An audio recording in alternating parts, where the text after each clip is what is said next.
Ẹ káàárọ̀ o, ẹ̀yin aráalé, ẹ jẹ́ kí a gbàdúrà. Ní orúkọ Jésù, Baba wa àti Ọlọ́run wa, a dúpẹ́ a yín lógo fún àánú àti ìfẹ́ tí ẹ fi fún wa láti wà ní ilẹ̀ alààyè ní ọjọ́ òní. A dúpẹ́ wípé kì í ṣe nípa agbára wa, kì í ṣe nípa òye wa, kì í ṣe nípa mímọ́ ìgbésí ayé ìwà mímọ́ àti ìtẹ̀lé òfin Ọlọ́run, ṣùgbọ́n nípa oore ọ̀fẹ́ yín nìkan ni a wà ní ilẹ̀ alààyè ní òwúrọ̀ yìí. Ẹ gbọ́ ọpẹ́ wa, a tóbi jùlọ ẹ gbà ìyìn wa. A dúpẹ́ Olúwa wípé ẹ̀yin ni ọba aláàánú, olùpèsè fún àìní wa.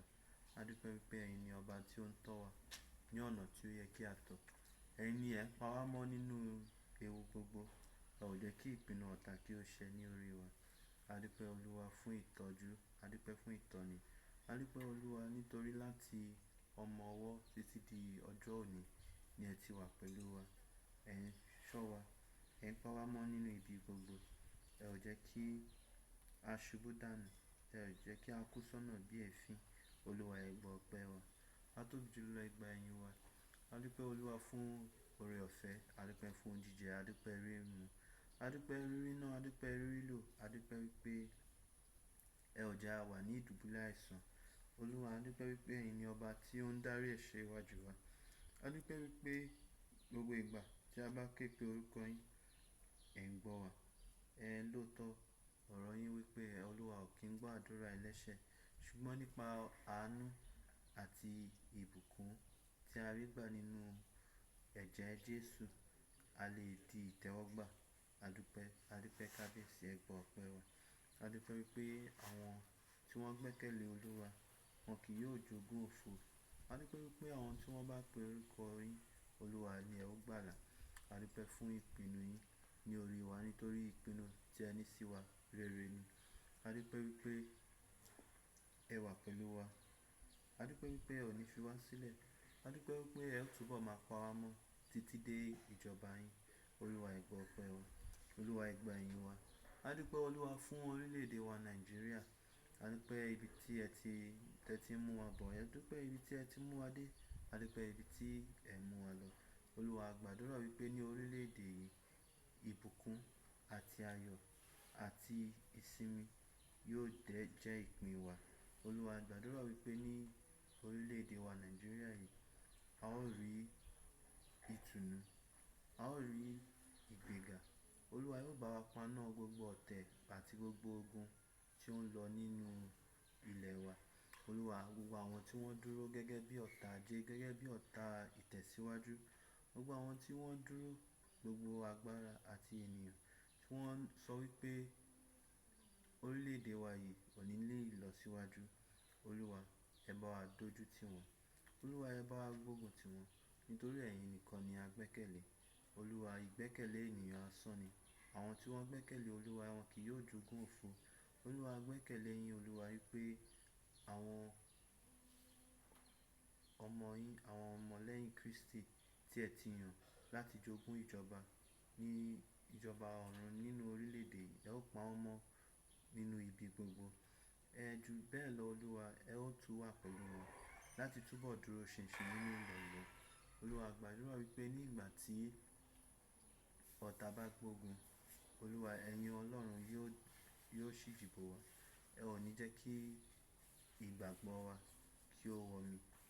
A gbàdúrà Olúwa wípé ẹ ó gbé wa ró, ẹ ó ràn wá lọ́wọ́ láti dúró ṣinṣin nínú òtítọ́ àti láti dúró ṣinṣin nínú ìgbàgbọ́.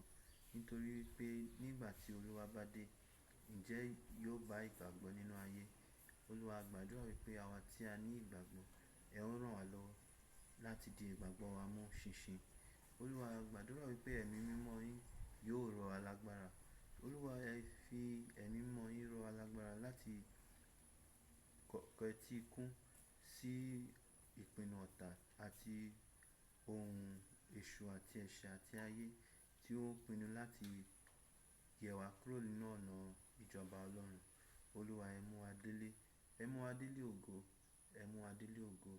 Olúwa ẹ ràn wá lọ́wọ́ nínú gbogbo wàhálà àti ìdààmú ayé yìí láti ṣe ìfẹ́ Ọlọ́run. Ẹ gba gbogbo ògo. Ní orúkọ Jésù Kristi ni a gba àdúrà. Àmín. Ẹ̀yin Olúwa lógo. Gẹ́gẹ́ bí a ti sọ lẹ́ẹ̀kan nínú èdè Gẹ̀ẹ́sì wípé oṣù May a fẹ́ fi wo àwọn kókó tó jẹ́ pàtó. Ìyẹn ni ó ní ṣe pẹ̀lú gbígbèrò àti jíjẹ́ eléso rere níbikíbi tí Olúwa bá fi ẹsẹ̀ wa gúnlẹ̀ sí. Ẹ jẹ́ kí a rántí pé Olúwa sọ fún àwọn ènìyàn Ísírẹ́lì wípé ibi tẹ́ ń lọ ṣe àtìpó, ibi tó ń kó yín lọ láti jẹ́ ẹrú, ẹ gbàdúrà fún àlàáfíà ibẹ̀ yẹn, ẹ gbàdúrà fún ìbùkún àti ìgbéga ilẹ̀ náà, nítorí nínú ìṣerere ilẹ̀ náà òun ni ẹ̀yin náà yóò ṣe rere. Kí ni ìtumọ̀? Báwo ni ọ̀rọ̀ yìí ṣe jẹ́? Báwo ni ó ṣe jẹ́ fi ìkọ́gbọ́n fún àwa onígbàgbọ́? Ọ̀rọ̀ tó jẹ́ kókó tó wà níbẹ̀ ni pé ibikíbi tí Olúwa bá fi ẹsẹ̀ wa gúnlẹ̀ sí, a ní ẹ̀tọ́ láti rí wípé ibẹ̀ náà gbòòrò. A ní ẹ̀tọ́ láti rí wípé àwọn ènìyàn ọbẹ̀ wọ́n wà ní ayọ̀ àti àlàáfíà. A lè ní ẹ̀tọ́ láti rí wípé a sìn wọ́n pẹ̀lú gbogbo ohun tí Ọlọ́run ti fi fún wa ní ẹ̀bùn. Nítorí ibi tí wọ́n bá ṣe ń gòkè sí, wọ́n bá ṣe ń dàgbà sí, wọ́n bá ṣe ń gbèrò sí, bẹ́ẹ̀ náà ni ìbùkún tiwa náà yóò ṣe dé. Kí Olúwa kí ó ràn wá lọ́wọ́ ní orúkọ Jésù. Jẹ́ kí a ka ìwé Kọ́ríńtì kìíní orí keje láti ẹsẹ̀ kẹtàdínlógún. Ó wí báyìí wípé ṣùgbọ́n gẹ́gẹ́ bí Ọlọ́run ti pín fún olúkúlùkù ènìyàn, bí Olúwa ti pè olúkúlùkù, bẹ́ẹ̀ ni kí ó sì máa rìn. Bẹ́ẹ̀ ni mo sì ń ṣe ìlànà nínú gbogbo ìjọ. A pè ẹnìkan tí ó ti kọlà kí ó má sì ṣe di aláìkọlà. Ìyẹn ni pé Ọlọ́run sọ̀rọ̀ nípa ìkọlà circumcision táwọn ará Júù ń ṣe. Ó ní ó jẹ́ ọ̀nà tí Ọlọ́run fi ya àwọn ọmọ Júù sọ́tọ̀ sí gbogbo ènìyàn ayé yòókù tí Ọlọ́run kà sí kèfèrí. Ṣùgbọ́n nígbà tí ìjọ bẹ̀rẹ̀ yìí, Ọlọ́run nípa ẹnu Apostle Paul, Ọlọ́run sọ fún wọn wípé ìkọlà tàbí àìkọlà kò jẹ́ pàtàkì tó kí èèyàn ṣe ìfẹ́ Ọlọ́run. Kí ni eléyìí túmọ̀ sí? Ẹ jẹ́ á rántí ọ̀rọ̀ Rahab tó jẹ́ obìnrin agbèrè, obìnrin onípanṣágà níwèé Joshua. Wípé pẹ̀lú bí obìnrin yìí ṣe jẹ́ obìnrin búburú tó jẹ́ onínàbì, tó jẹ́ iṣẹ́ aṣẹ́wó ló ń ṣe. Nígbà tí ó gbọ́ ọ̀rọ̀ Ọlọ́run, nígbà tí ó gbọ́ wípé ìdájọ́ ń bọ̀ fún ilẹ̀ wọn, kí ló ṣe? Ìgbà táwọn ènìyàn Ọlọ́run, àwọn ìránṣẹ́ Ọlọ́run dé, kí ló ṣe? Ó mú wọn, ó fi wọ́n pamọ́. Kò jẹ́ kí ìpinnu ọba, kò jẹ́ kí ewu tí ó ń bọ̀ kí ó borí wọn. Nítorí ìwà tí ó wù tí ó jẹ́, nítorí bí ìwà tí ó wù ṣe dá tó ni Joshua ṣe wá pinnu pẹ̀lú àwọn ènìyàn Ọlọ́run pé àti òun àti gbogbo ẹbí ẹ̀ ni wọn ò ní rí ìpalára àti ìdojúkọ kankan nígbà tí wọ́n bá wá jogún ilẹ̀ yẹn. Nítorí wọ́n fẹ́ fi ire san ire tí obìnrin yìí ti ṣe. Ìyẹn ni pé ènìyàn búburú àti ènìyàn rere kò kí ń ṣe nípa bóyá ènìyàn ti dẹ́ṣẹ̀ àbí ènìyàn ò dẹ́ṣẹ̀ rí, ṣùgbọ́n nípa ṣíṣe ìfẹ́ Ọlọ́run láti ọkàn. Ìyẹn ni pé ènìyàn ta kà sí ènìyàn búburú níwájú àwọn ènìyàn, ta rò pé eléyìí kò jámọ́ kankan, kò lè ṣe rere. Tó bá ní ìbẹ̀rù Ọlọ́run, yóò jẹ́ ìtẹ́wọ́gbà. Tó bá ní ìbẹ̀rù Ọlọ́run tí ó ń tẹ̀lé òfin Ọlọ́run, yóò jẹ́ ìtẹ́wọ́gbà níwájú Ọlọ́run. Bó ti ẹ̀ sì lè jẹ́ ẹni ìkọ̀sílẹ̀ láàrin àwọn ènìyàn. Kí Olúwa kí ó ràn wá lọ́wọ́. Ó ní ìkọlà kò jẹ́ nǹkan àti àìkọlà kò jẹ́ nǹkan bí kò ṣe pípa òfin Ọlọ́run mọ́. Ìyẹn ni pé lóòótọ́ bí mo sọ lẹ́ẹ̀kan pé obìnrin tí ó ṣe ìfẹ́ Ọlọ́run yìí, tí ó pa òfin Ọlọ́run mọ́ yìí, obìnrin búburú ni láwùjọ. Ó jẹ́ ẹni táwọn ènìyàn ò kà sí, ṣùgbọ́n nípa ìwà rere tí ó wù, òun àti gbogbo ẹbí ẹ̀ ni wọ́n rí àánú gbà tí Ọlọ́run dá wọn sí nínú ewu. Kí olúkúlùkù ènìyàn dúró nínú ìpè nípasẹ̀ èyí tí a ti pè é. A pè ọ́ nígbà tí ìwọ jẹ́ ẹrú, má ṣe àníyàn nítorí rẹ̀. Ṣùgbọ́n bí ìwọ bá lè di òmìnira, kúkú ṣe èyí. Nítorí ẹni tí a pè nínú Olúwa tí í ṣe ẹrú, ó di ẹni òmìnira ti Olúwa. Gẹ́gẹ́ bẹ́ẹ̀ ni ẹni tí a pè tí ó jẹ́ òmìnira, ó di ẹrú Kristi. A ti rà yín ní iye kan, ẹ má ṣe di ẹrú ènìyàn. Ará, bí olúkúlùkù ènìyàn nínú èyí tí a pè kí ó dúró nínú ọ̀kan náà pẹ̀lú Ọlọ́run. Ṣùgbọ́n nípa ti àwọn wúńdíá, èmi kò ní àṣẹ Olúwa. Dúró níbẹ̀. So, Paul Aposteli sọ fún wa wípé irú ìpè kípè tí Ọlọ́run bá pè wá, inú ẹ̀ ni Olúwa fẹ́ kí a dúró, nítorí ó yọ Ọlọ́run. Àwọn tí Ọlọ́run pè nígbà tí wọ́n jẹ́ ọlọ́rọ̀, kí wọ́n ka ọrọ̀ wọn gẹ́gẹ́ sí àǹfààní láti fi ṣe ìfẹ́ Ọlọ́run. Kí wọ́n má rí ọrọ̀ náà gẹ́gẹ́ bí ohun àtòjọ, ohun àfitolé. Kí wọ́n rí ọrọ̀ gẹ́gẹ́ bí ọ̀nà tí wọ́n ó fi gbà yin Ọlọ́run lógo, ọ̀nà tí wọ́n ó fi ògo Ọlọ́run hàn, tí wọ́n yóò sì fi ran àwọn tálákà lọ́wọ́. Àwọn tí Olúwa bá sì pè ní tálákà, kí wọ́n má ríra wọn gẹ́gẹ́ bí ẹni tí ò jámọ́ kankan, nítorí níwájú Ọlọ́run, ọlọ́rọ̀ ni wọ́n. Ìní pé oníkálùkù, nǹkan tí ó jẹ́ kí gbogbo wa kí a jẹ́ ìtẹ́wọ́gbà níwájú Ọlọ́run, òun ni ẹ̀jẹ̀ Jésù. Ìyẹn ni pé ẹni tí Ọlọ́run bá dẹ̀ ti fi ẹ̀jẹ̀ Jésù rà padà, ó jẹ́ ẹni iyì àti ẹni tí ó ní ọlá níwájú Ọlọ́run. Ìyẹn ni pé irú ẹni bẹ́ẹ̀ kò gbọ́dọ̀ wo ra ẹ̀ ní àwòmọ́jú, tàbí kí ó jẹ́ kí àwọn ènìyàn kí wọ́n fi òun ṣe ẹlẹ́yà. Irú ẹni bẹ́ẹ̀ ó gbọ́dọ̀ ní ẹ̀mí ìgboyà nínú ìgbàgbọ́ àti ìgbàlà kíkún tí ó ti ní nínú Kristi. Ìyẹn ni pé ìpè wa ó ju gbogbo ohun tí a lè rí nínú ayé yìí lọ. Ìpè wa nínú Kristi, òun ló jẹ́ ohun tí a gbọ́dọ̀ máa fi yangàn. A gbọ́dọ̀ máa fi owó tàbí ipò tàbí ọlá tàbí iyì tàbí ilé tàbí ọrọ̀ tàbí mọ́tò tàbí gbogbo ohun tí a ní nínú ayé yìí, a gbọ́dọ̀ fi wọ́n ṣe àpẹẹrẹ ìgbàlà àbí àpẹẹrẹ wípé ẹ jẹ́ ẹni Ọlọ́run. Ohun tí Ọlọ́run kà sí, òun ni wípé ṣé a ti di ìràpadà nínú Kristi. Kí Ọlọ́run kí ó kọ́ wa mọ̀ ṣe. Gẹ́gẹ́ bí a ti sọ lẹ́ẹ̀kan wípé ìpè Ọlọ́run ó ju gbogbo ohun tí a kà sílẹ̀ yìí lọ. Ẹ jẹ́ kí a tún kà nínú ìwé Hébérù orí 13 ẹsẹ̀ 1 dé 8. Ó wí báyìí wípé kí ìfẹ́ ara kí ó wà títí. Ẹ má ṣe gbàgbé láti máa ṣe àlejò, nítorí pé nípa bẹ́ẹ̀ ni àwọn ẹlòmíràn ṣe àwọn áńgẹ́lì ní àlejò láìmọ̀. Ẹ máa rántí àwọn òǹdè bí ẹni tí a dè pẹ̀lú wọn, àti àwọn tí à ń pọ́n lójú bí ẹ̀yin tìkára yín pẹ̀lú tí ń bẹ nínú ara.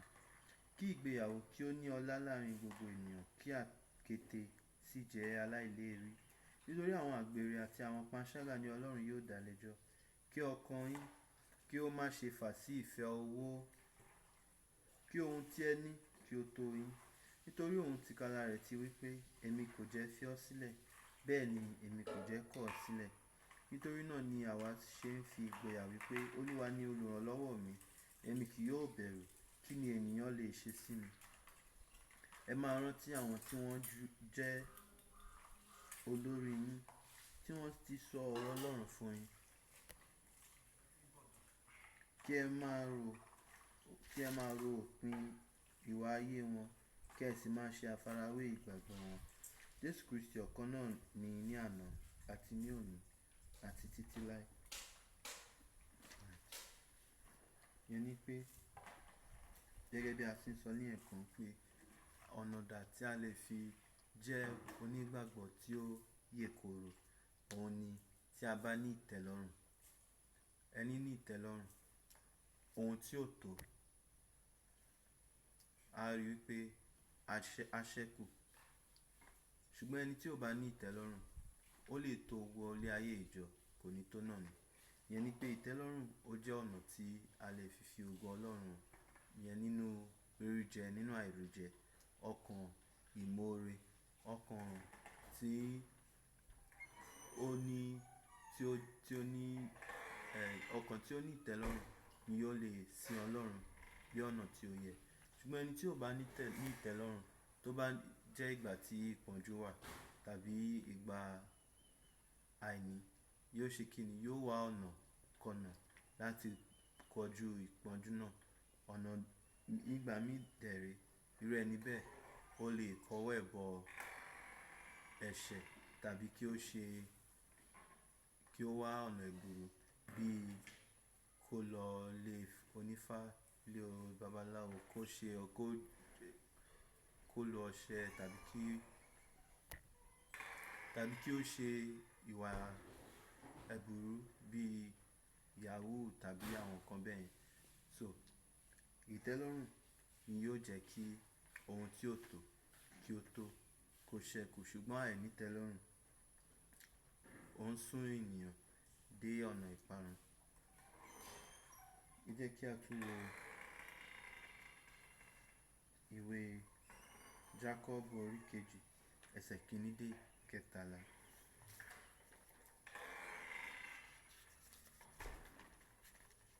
Ẹ̀yin ará mi, ẹ má ṣe fi ìṣáájú ènìyàn di ìgbàgbọ́ Olúwa wa Jésù Kristi Olúwa ògo mú. Nítorí bí ọkùnrin kan bá wá sí àjọ yín pẹ̀lú òrùka wúrà àti aṣọ dáradára, tí tálákà kan sì wá pẹ̀lú ní aṣọ èérí, tí ẹ̀yin sì bu ìyìn fún ẹni tí ó wọ aṣọ dáradára, tí ẹ sì wí pé ìwọ jókòó níhìn ní ibi dáradára, tí ẹ sì wí fún tálákà náà pé ìwọ dúró níbẹ̀ tàbí jókòó níhìn lábẹ́ àpótí ìtìsẹ̀ mi, ẹ̀yin ẹ kọ̀ ha ń dá ara yín sí méjì nínú ara yín, ẹ kọ̀ ha sì di onídàájọ́ tí ó ní èrò búburú. Ẹ fi etí sílẹ̀ ẹ̀yin ará mi olùfẹ́. Ọlọ́run kò ha ti yan àwọn tálákà ayé yìí ṣe ọlọ́rọ̀ ní ìgbàgbọ́ àti ajogún ìjọba náà tí ó ti ṣe ìlérí fún àwọn tí ó fẹ́ ẹ. Ẹ ká wo, ó ní Ọlọ́run ti yan àwọn tálákà nínú ayé yìí láti ṣe kíni? Láti jẹ́ ọlọ́rọ̀ nínú ìgbàgbọ́ àti láti jogún ìjọba Ọlọ́run. Ìyẹn ni pé àwọn tí ayé kà sí tálákà, àwọn tí ayé kà sí akúṣẹ̀, àwọn ni Ọlọ́run ti yàn láti jẹ́ ọlọ́rọ̀ nínú ìgbàgbọ́. Ọlọ́run sì ti yàn wọ́n láti jogún ìjọba Ọlọ́run. Ìjọba Ọlọ́run tá ń sọ yìí kò sí fún àwọn ọlọ́rọ̀ tí ó gbẹ́kẹ̀lé ọ̀rọ̀ wọn. Ìyẹn ni pé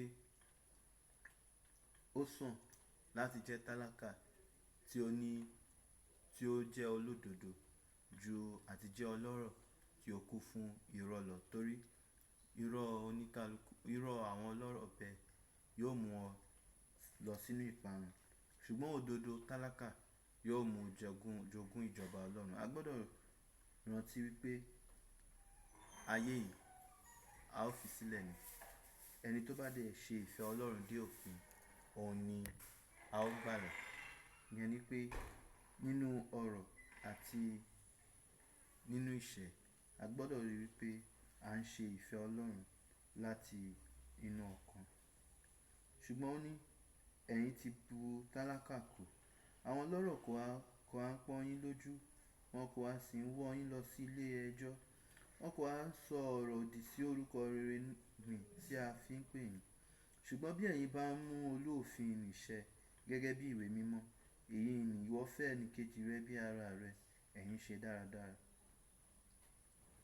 Ṣé rí bẹ́ẹ̀? Ọ̀rọ̀ Ọlọ́run sọ fún wa wípé kí a ní ìfẹ́ gbígbóná, ìfẹ́ tí ó jẹ́ ìfẹ́ òótọ́ sí ọmọnìkejì wa. Ìyẹn ni pé bóyá ènìyàn jẹ́ ọlọ́rọ̀ tàbí tálákà, a gbọ́dọ̀ fẹ́ láti ọkàn.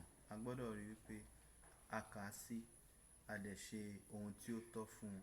A ò gbọ́dọ̀ wo ipò tàbí ọlá láti fi ṣe ìdájọ́. A ò sì gbọ́dọ̀ wo ipò tàbí ọrọ̀ láti fi bu ọlá àti iyì fún ẹnikẹ́ni nínú àwùjọ, àgàgà nínú ilé Ọlọ́run. Ìyẹn ni pé ìjọ Ọlọ́run ó gbọ́dọ̀ jẹ́ ìjọ tí ó ń kó èèyàn mọ́ra, àti olówó àti tálákà. Àwọn méjèèjì gbọ́dọ̀ ríra wọn gẹ́gẹ́ bí ọ̀kan níwájú Ọlọ́run. A ò gbọ́dọ̀ gẹ́gẹ́ bí ìjọ àti gẹ́gẹ́ bí àwọn olú ìjọ, àwọn adarí ìjọ, wọ́n gbọ́dọ̀ fi iyì kún olówó ju tálákà lọ nítorí owó ẹ̀. Irú ìwà bẹ́ẹ̀, ìbínú ni a ó rí ní iwájú Ọlọ́run. Nítorí ó wí pé kí ni ìfẹ́ tí a gbọ́dọ̀ ní sí ara wa, ó gbọ́dọ̀ jẹ́ ìfẹ́ gbóná, àti wípé a gbọ́dọ̀ rí wípé a fẹ́ràn ọmọnìkejì wa gẹ́gẹ́ bí ara wa. Tá bá ní ìfẹ́ ara wa lóòótọ́, a gbọ́dọ̀ ní ìfẹ́ tálákà. Tá bá ní ìfẹ́ ara wa lóòótọ́, ìdí tí a gbọ́dọ̀ ní ìfẹ́ tálákà ni pé ìfẹ́ tá bá ní sí tálákà òun ni yóò fi hàn wípé a jẹ́ ẹni tí ó ní ìfẹ́ lóòótọ́. Nítorí tá bá fẹ́ràn àwọn tí a lè rí gbà lọ́wọ́ wọn, àǹfààní wo ló wà níbẹ̀ fún ìjọba Ọlọ́run?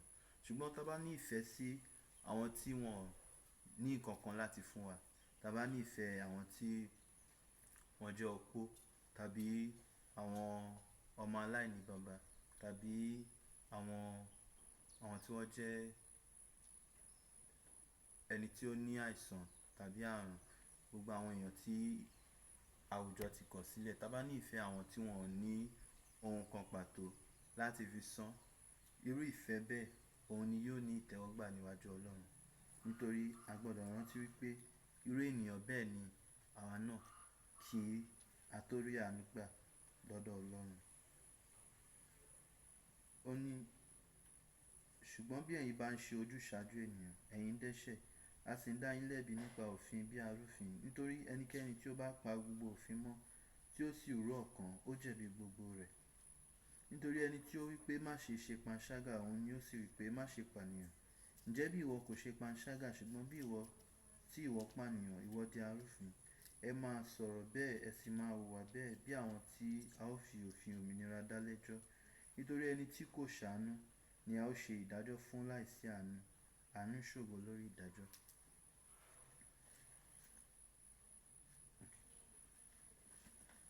Bí a ti palẹ̀mọ́ ní ẹni lẹ́ẹ̀kan sí, gẹ́gẹ́ bí àkótán, fẹ́ kí a rántí wípé ohun tí Ọlọ́run bá wí fún ẹnìkan, ọ̀rọ̀ náà ni Ọlọ́run wí fún gbogbo ìjọ.